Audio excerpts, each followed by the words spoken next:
Tudo bom, moçada? A gente entra em mais um bloco de assuntos no nosso curso. O papo agora é a respeito de evolução, né? No bloco passado a gente estava conversando sobre a origem da vida, como a vida surgiu, e a partir de agora, como a vida, ela evolui. Primeira aula que a gente tem sobre evolução, a gente queria conversar com vocês basicamente sobre o que é evolução e principalmente sobre o que não é evolução. É porque a evolução no nosso dia a dia é diferente de evolução em biologia. O significado de evolução na sua vida cotidiana é diferente do significado biológico do termo evolução. Evolução, moçada, quer dizer qualquer mudança que acontece em uma população ao longo do tempo. Futuramente eu vou pegar esse conceito e vou colocar mais um detalhe em cima desse conceito, mas por enquanto a gente coloca dessa maneira: qualquer mudança em uma população ao longo do tempo. Ora, quando você fala de evolução desse jeito, e você pega, por exemplo, uma frase muito utilizada na nossa vida cotidiana: fulano evoluiu muito.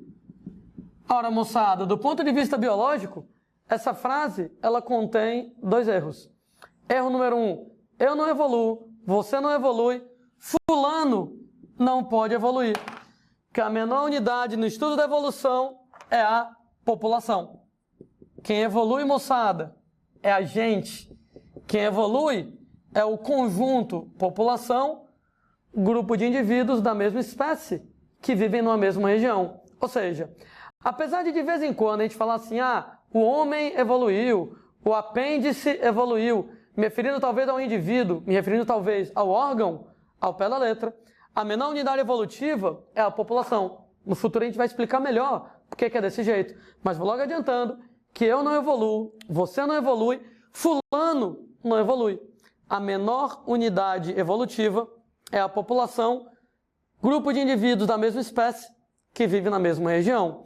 Outro erro, moçada, nessa frase do fulano evoluiu muito, é que quando você fala que fulano evoluiu muito, você quer dizer que fulano melhorou. E evoluir não quer dizer melhorar. Evoluir quer dizer qualquer mudança. Qualquer. O nome evolução, inclusive, vem do latim volver, que quer dizer mudar. Ou seja, evolução quer dizer qualquer mudança. Evolução não quer dizer aperfeiçoamento. Então, cuidado que quando você fala que fulano evoluiu muito, você quer dizer que fulano melhorou? E evoluir não quer dizer melhorar. Evolução não quer dizer aperfeiçoamento. Evolução quer dizer mudança. Seja essa mudança positiva ou negativa. No que alguém briga comigo, ô Landim, mas quando alguém evolui para pior, o nome disso não é involução? Ô gente, esse nome involução nem existe em biologia. A partir do momento que o nome evolução quer dizer mudança, que evoluir quer dizer mudar, evolução vale para melhor ou para pior, então o nome involução nem sequer faz sentido em biologia. Você nem vai encontrar esse nome nos livros textos de biologia, né? Nos livros textos moçada lá a respeito de evolução. A propósito, originalmente o nome evoluir quer dizer mudar, qualquer mudança para melhor ou para pior, mas de tanto a moçada associar evoluir com melhorar, inventaram o nome involuir como significando piorar. Isso quer dizer que se você quiser usar o nome involução, você pode, em português, na sua redação, beleza, mas em biologia você não pode usar esse nome, porque em biologia o nome evolução já cobre qualquer mudança, seja ela positiva ou negativa, dá o nome involução. Em biologia não faz sentido nenhum. Alguém briga comigo, ô Landim, e você realmente pode mudar para pior? Opa, não apenas você pode mudar para pior, como a maioria das mudanças evolutivas é negativa. Porque, gente, todo o processo evolutivo, ele começa com um fenômeno genético chamado de mutação. Mutação, né? Uma alteração no material genético. E a maioria das mutações é prejudicial. usando um nome fresco, né?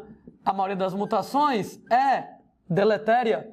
O nome delete, do inglês apagar, quer dizer prejudicial. É aquela história de que você é lindo, fofo, maravilhoso e perfeito, do jeito que você está aí.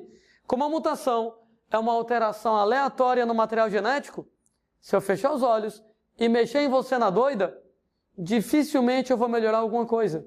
Estragar é fácil. De maneira que não apenas você pode evoluir para pior, como a maioria das mudanças evolutivas é negativa. Porque a maioria das mutações tem efeito prejudicial, tem efeito deletério. Ah, Landim, se a maioria das mudanças é negativa, por que quando você estuda evolução, você tem a nítida impressão de as espécies melhorarem? Ah, apesar da maioria das mudanças ter efeito negativo, porque a maioria das mutações é deletéria, aleatória, se eu fechar os olhos e mexer em você, difícil melhorar, fácil estragar, a gente tem uma espécie, moçada, de trava de segurança na natureza. Essa trava de segurança na natureza diz que toda vez que você muda para pior, você dança, né? Qual é o nome dessa trava de segurança? Que diz que quando você muda para pior, você dança. O nome dela é seleção natural. O que acontece é que mudanças negativas tendem a ser eliminadas por essa trava de segurança da natureza. Tendem a ser eliminadas pela seleção natural. Ou seja, por que muitas vezes nós temos impressão das espécies mudarem para melhor? Porque apesar da maioria das mudanças ser para pior, a maioria das mutações resulta em doenças. Indivíduos, moçada, com doenças genéticas, muitas vezes acabam morrendo, e o resultado, essas mudanças negativas tendem a ser eliminadas lá pela seleção natural, de modo a restar somente as mudanças positivas, restando apenas as mudanças que são positivas. Inclusive, toma cuidado com outra besteira, hein? Quando eu falo toma cuidado com outra besteira, é que o que quer dizer mesmo negativo? O que quer dizer mesmo positivo? Quem é o juiz? Quem é o dono da verdade? Que vai dizer o que é feio e o que é bonito? Que vai olhar para o Landim e vai dizer o Landim é feio ou o Landim é bonito? Ora, moçada, em biologia, o dono da verdade, o juiz, que vai dizer o que é bom, o que é ruim, o que é bonito, o que é feio, o que é positivo, o que é negativo, se chama meio ambiente. Lembrem, gente, que quando você fala lá, em termos de biologia, dizer o que é positivo e dizer o que é negativo, cara, é o meio ambiente que escolhe. E esse juiz, o meio ambiente, ele muda de ideia o tempo inteiro. Para mim, o melhor exemplo dessa situação, em que uma característica positiva pode se tornar negativa quando o meio ambiente muda e vice-versa, é um exemplo repetido, eu peço até desculpas quem vai lembrar dele, da nossa primeira aula lá de introdução à biologia, quando a espécie humana, moçada, surge, ela surge na África, e os primeiros humanos tinham pele preta, o que é ótimo, né? Lá na África, em cima da linha do Equador, com a radiação ultravioleta bombando, quem tem pele preta tem muita melanina, o que oferece proteção contra câncer de pele. Por isso que eu estava dizendo que você é lindo, fofo e maravilhoso, você é perfeito para a sua maneira de viver. Né? Você que vive lá na África, tem pele preta, é exatamente o ideal para proteção contra o câncer de pele. Um belo dia, entretanto, acontecem mutações e surgem pessoas de pele mais clara. Ô, gente, a maioria das mutações é prejudicial. Claro, se você é branco, você vai ter pouca melanina, o que quer dizer que com alta incidência de radiação ultravioleta, você vai ter uma alta incidência de câncer de pele. Olha a história que eu estava comentando, você é lindo, fofo, maravilhoso e perfeito. Se eu mexo em você aleatoriamente, dificilmente eu vou melhorar. Estragar é fácil. Entretanto, bom ou ruim é relativo, né? Relativo ao meio em que você vive. Espécie humana, moçada, da África migra para outras regiões do planeta, vai bater no norte da Europa, vai bater no norte da Ásia, Noruega, Suécia, Rússia, onde em grandes latitudes você tem menos sol, então você vai ter menos radiação ultravioleta. Nessa hora, quem tem pele preta com muita melanina passa a ter um problema. Porque com pouca radiação ultravioleta e a melanina atrapalhando, não ativa a vitamina D. É nessa hora que ter pele branca é legal. Como tem pouca radiação ultravioleta, não estou mais preocupado com câncer de pele. E aí, eu com pouca melanina, mesmo tendo pouca radiação ultravioleta, consigo ativar a vitamina D. Ou seja, uma característica ruim, ser branco na África é ruim devido ao câncer de pele, se torna bacana quando o ambiente muda. Ser branco lá na Europa, na Ásia, passa a ser legal, porque você vai conseguir ativar a vitamina D mesmo com pouca radiação ultravioleta. Uma característica que era boa, ser preto na África é legal, porque você vai ter um baixo risco de câncer de pele, pode se tornar negativo, né? No norte da Europa, na Rússia, ser preto já não é tão interessante, porque tem dificuldade de ativar a vitamina D. Eu lembro ainda para vocês, é melhor ser branco ou melhor ser preto? Depende de onde você mora. Então a pele preta está mais bem adaptada às condições de pequenas latitudes, proximidade com a linha do Equador, como na África. A pele branca está mais adaptada a ambientes de grandes latitudes, onde você tem lá menor incidência de radiação ultravioleta. Entretanto, lembre-se que para o homem, seleção natural já não funciona tão bem devido à tecnologia, né? Comentando, se você tiver pele branca e quiser morar na África, ou que nem eu brinquei, aqui no Ceará, né? Também tem sol pra caramba, capriche no protetor solar e não se preocupe. Se você tiver pele preta e quiser morar na Noruega, na Suécia, na Rússia, de boas, tome suplemento de vitamina D. Aproveito para lembrar que tecnologia, medicina, protege o homem contra a ação da seleção natural.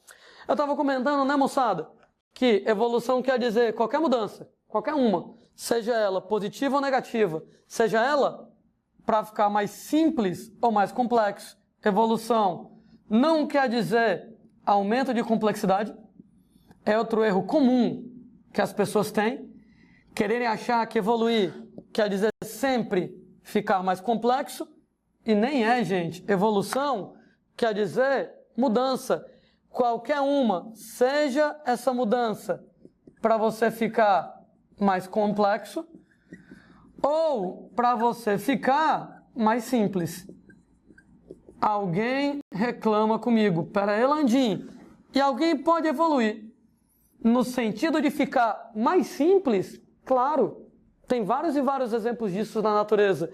Aliás, o nosso exemplo preferido, exemplo, moçada, em que inclusive já caiu na bendita prova lá do Enem, no exemplo que a gente estava discutindo nas aulas passadas sobre origem da vida. Lembra, moçada, qual a origem provável de mitocôndrias e cloroplastos? A hipótese da simbiose. Segundo a hipótese da simbiose, o que aconteceu é que bactérias originaram mitocôndrias, originaram cloroplastos. Ora, bactéria é uma célula, mitocôndria é uma organela, e como tal, célula é mais complexo, organela é mais simples, e olha a evolução resultando em simplicidade. Então, tira da cabeça, se você acha que evoluir quer dizer ficar mais complexo. Nem sempre. Evolução resulta em simplicidade às vezes. Você pode ficar mais complexo ou você pode ficar mais simples. Tem uma hipótese, por exemplo, que admite que os vírus vieram da célula. Ora, se o vírus veio da célula, a célula é mais complexa, o vírus é mais simples, você tem que a evolução da célula para o vírus deixou o cara mais simples e não mais complexo. Então, cuidado, evolução não quer dizer aumento de complexidade.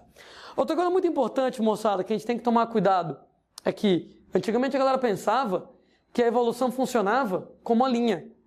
A galera falava em linhas evolutivas. Essa ideia da linha evolutiva, também chamada de escala nature. Escala da natureza foi proposta pelo Aristóteles, né? Mais de uma vez eu comentei que Aristóteles é o primeiro grande biólogo, né? O pai da biologia. E o Aristóteles era um cara que acreditava numa escala da natureza, numa linha da natureza, numa linha evolutiva. Ele acreditava que havia uma hierarquia na natureza. Aliás, ele acreditava, mais do que isso, ele acreditava que dentro de cada ser vivo havia uma espécie de força, uma espécie de impulso, fazendo o cara ficar cada vez mais complexo.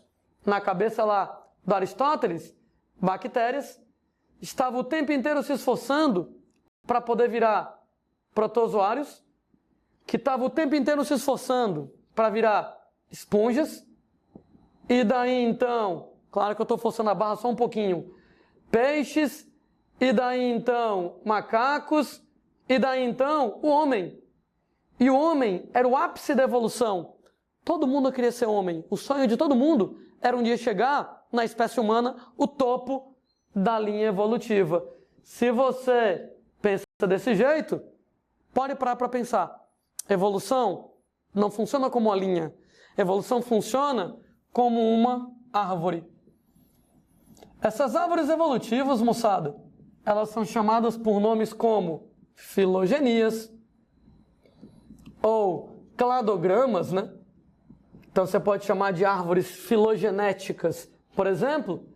É a maneira que a gente usa atualmente para poder enxergar o processo evolutivo. Então, cuidado, que não é que a bactéria originou o protozoário. Não.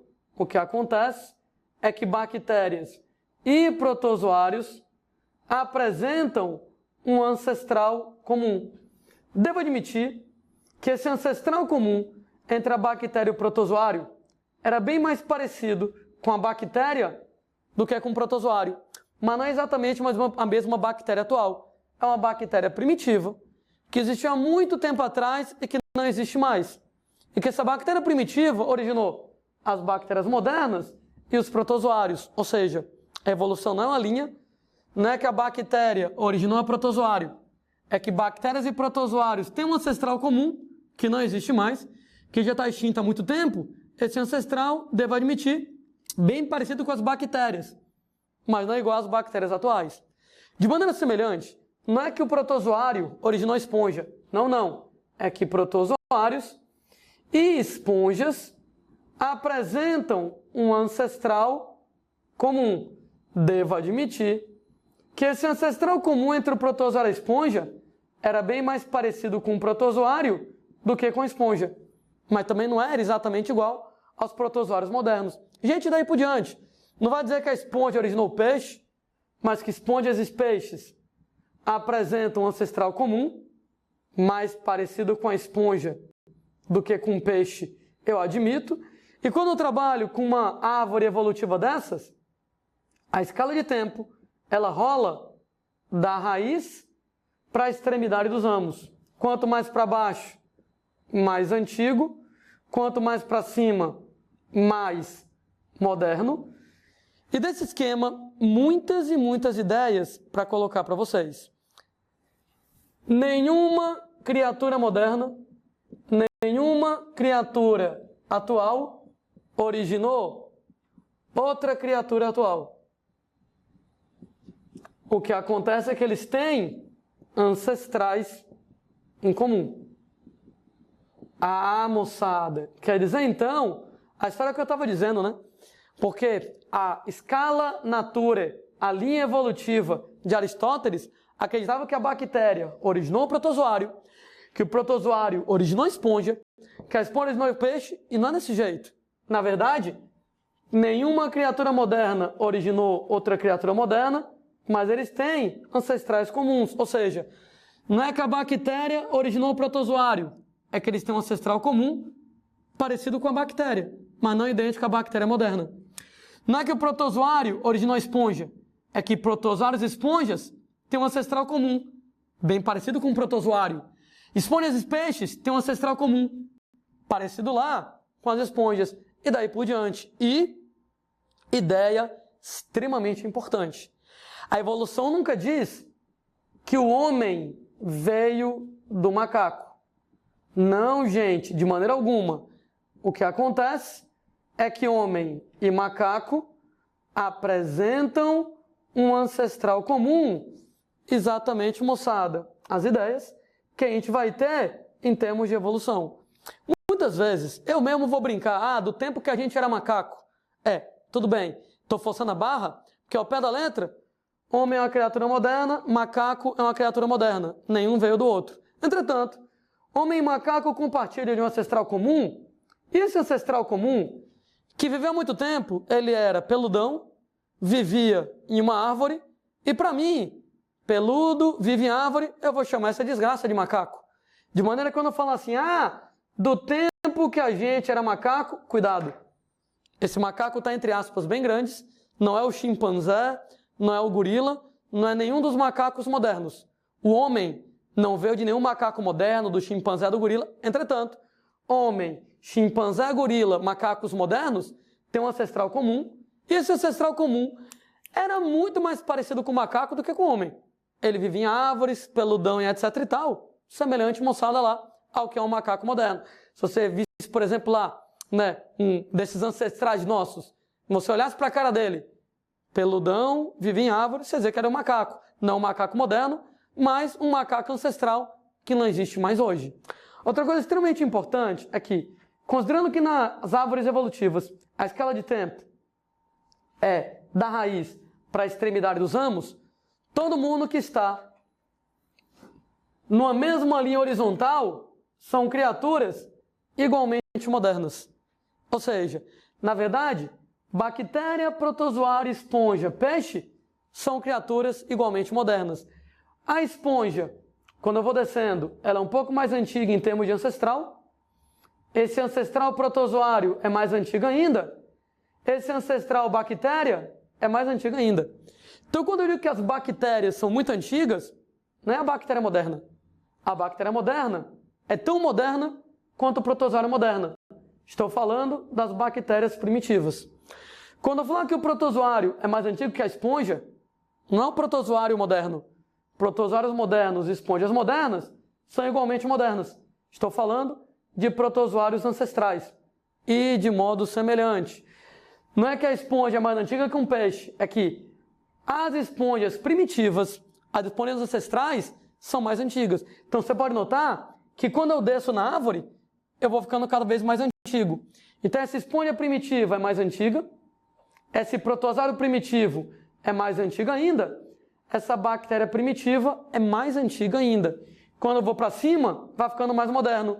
E o resultado, esse protozoário primitivo é mais moderno que a bactéria primitiva, a esponja primitiva é mais moderna que o protozoário primitivo, mas todo mundo que está na mesma linha horizontal serão igualmente modernos. Uma vez que eu falo que eles são igualmente modernos, a gente, moçada, coloca outra observação extremamente importante para vocês. Nenhuma criatura atual pode ser considerado mais evoluído que outra criatura atual.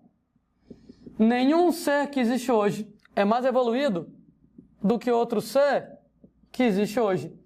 Apenas cada criatura moderna, cada ser que existe hoje, está no topo da sua respectiva linha evolutiva. Ou seja, não existe uma única linha evolutiva. Não existe uma linha evolutiva para todo mundo. Existe uma linha evolutiva para cada espécie que existe. E cada espécie que existe hoje está no ápice da sua própria linha evolutiva. A bactéria é o ápice da evolução das bactérias. Os protozoários são o ápice da evolução dos protozoários. O que quer dizer que quando alguém perguntar quem é mais evoluído, o homem ou o rato? Homem é uma criatura atual, rato é uma criatura atual. Nenhuma criatura atual é mais evoluída que outra criatura atual. Cada criatura atual está no topo da sua linha evolutiva. O homem é o ápice da evolução do homem, o rato é o ápice da evolução do rato. Eles são igualmente evoluídos nesse aspecto. Aliás, uma árvore é feita de várias linhas, né? Então eu posso pegar que essa linha aqui é a linha das bactérias, essa linha aqui é a linha dos protozoários, essa linha aqui é a linha das esponjas, essa linha aqui é a linha dos peixes. E, gente, na soma de várias linhas eu tenho a árvore. E cada criatura que existe hoje está no topo da sua própria linha. A bactéria é o ápice da evolução das bactérias, o protozoário é o ápice da evolução dos protozoários, a esponja é o ápice da evolução das esponjas, o peixe é o ápice da evolução do peixe. Daí, em vestibulares mais antigos, tinha uma questão muito tradicional que perguntava assim: quem é mais evoluído? Letra A, bactéria. Letra B, protozoário. Letra C, esponja. Letra D, sei lá, peixe. Ó, gente, quando o cara perguntar quem é mais evoluído, ao pé da letra, a pergunta nem deveria ter sido feita. Se fosse, por exemplo, uma questão aberta, quem é mais evoluído? Bactéria, protozoário, esponja ou peixe? Minha resposta seria: ninguém. Ninguém é mais evoluído que ninguém. Nenhuma criatura moderna é mais evoluído que outra criatura moderna. Cada um está no ápice da sua própria linha evolutiva. Entretanto, apesar desse tipo de pergunta não ser mais feita frequentemente, pode ser que você faça um vestibular onde o cara que fez a questão é um cara, moçada, que tem uma visão antiga, ultrapassada sobre a evolução. É um cara do tempo de Aristóteles que pensa na evolução como uma linha. De maneira que se o cara colocar desse jeito, quem é mais evoluído desses caras, não adianta brigar com as questões. Não adianta ficar puto da vida com as questões. Não adianta você dizer assim, essa questão está mal feita, sob protesto eu vou deixá-la em branco. Claro que você não vai fazer isso, né? Não é porque o cara de repente foi lá e fez merda na questão, que você vai fazer besteira também. Né? Se o cara é doido, seria mais doido ainda. Quando você pegasse uma questão dessa, você ia pensar, porra, essa questão está errada. Ninguém é mais evoluído que ninguém. Entretanto, esse cara que fez essa questão deve ser um tiozão, um vozão, do tempo de Aristóteles, de 300 anos antes de Cristo, que pensa na evolução como uma linha. Então eu vou marcar o peixe, que bem ou mal, os peixes primitivos foram os últimos a aparecerem desses aí. Ou seja, se o cara é doido, você é doido também. Não adianta brigar com as questões. Se o cara perguntar para você, qual é a cor do céu? Letra A, amarelo. Letra B, verde. Pô, o céu nem é amarelo nem é verde. Mas acho que eu vou marcar verde, porque verde é mais parecido com azul do que amarelo. Pô, volto a dizer, não adianta brigar com as questões. Se vão anular ou não, depois você pensa nisso, na hora da prova não. Na hora da prova você vai fazer do jeito que está lá. Então se o cara mandou marcar o mais evoluído, eu vou marcar o peixe. Sabendo no fundo do meu coração que a pergunta nem deveria ter sido feita. Que ninguém é mais evoluído que ninguém, nenhuma criatura moderna é mais evoluída que outra criatura moderna. Cada ser que existe hoje no topo da sua respectiva linha evolutiva.